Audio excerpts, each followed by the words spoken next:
Renforcer la défense européenne est l'une des priorités de l'actuelle présidente de la Commission européenne, Ursula von der Leyen, qui vient d'annoncer sa candidature pour un nouveau mandat. Suite à la guerre en Ukraine, les États membres ont déjà augmenté leurs dépenses militaires, de 240 milliards d'euros en 2022 à 280 en 2023 et 350 prévus pour 2024. L'Union veut maintenant plus de coopération. We have to spend more, we have to spend better, and I think we have to spend more European to consolidate our defense industrial base. La première étape sera une stratégie industrielle de défense européenne qui sera présentée dans les prochaines semaines, comme l'a annoncé Ursula von der Leyen.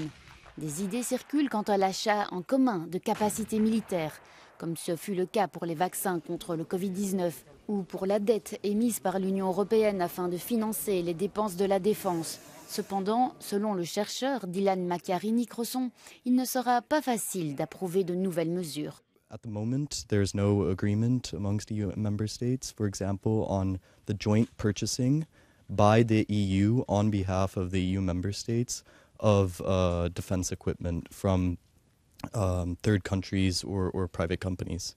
At the same time, also discussions about Euro defense bonds are still very much up in the air with no concrete political agreement in sight. Alors que les décideurs politiques de la Commission travaillent sur les aspects techniques de la législation, certains États membres semblent réticents ou veulent introduire des conditions. La France, par exemple, insiste pour acheter des armes et des munitions produites par des entreprises européennes. Les États membres dont les dépenses de défense sont les plus élevées par rapport à leur PIB sont actuellement la Pologne, la Grèce, l'Estonie, la Lituanie et la Finlande. Il est certain que si Mme von der Leyen reste au pouvoir, un commissaire européen se verra confier l'ensemble du portefeuille de la défense, actuellement réparti entre le haut représentant pour les affaires étrangères et le commissaire chargé du marché intérieur.